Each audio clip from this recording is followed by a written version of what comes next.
Hello, I'm Gerri Lasiuk. I'm with the Preterm Birth and Healthy Outcomes team.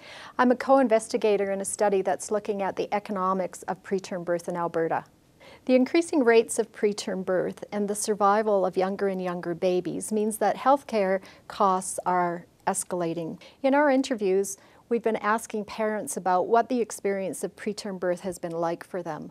What was it like when their baby was born? What did they experience emotionally and physically? What was their life like afterwards in the immediate days and weeks after their baby was born? We want to know from parents how their life has been affected. How did it affect their physical and mental health? How did it affect their other children? How did it affect their family relationships, their work life, and other aspects of their life? We're asking parents about the healthcare and medical costs that they incur that are not covered by other healthcare or insurance plans. We know from other economic studies that the initial medical and hospital costs of preterm babies are only the tip of the iceberg. In our study, we're trying to get at the hidden costs of preterm birth.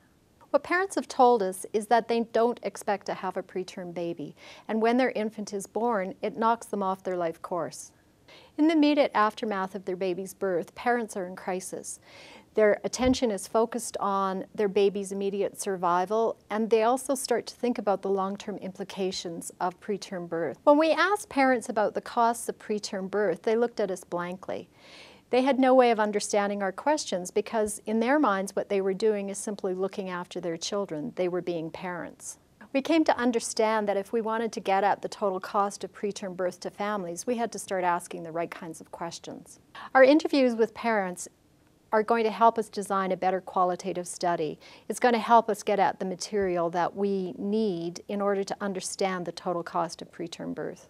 In the end, the results from our study will help policymakers and service providers better meet the needs of parents and families of preterm infants.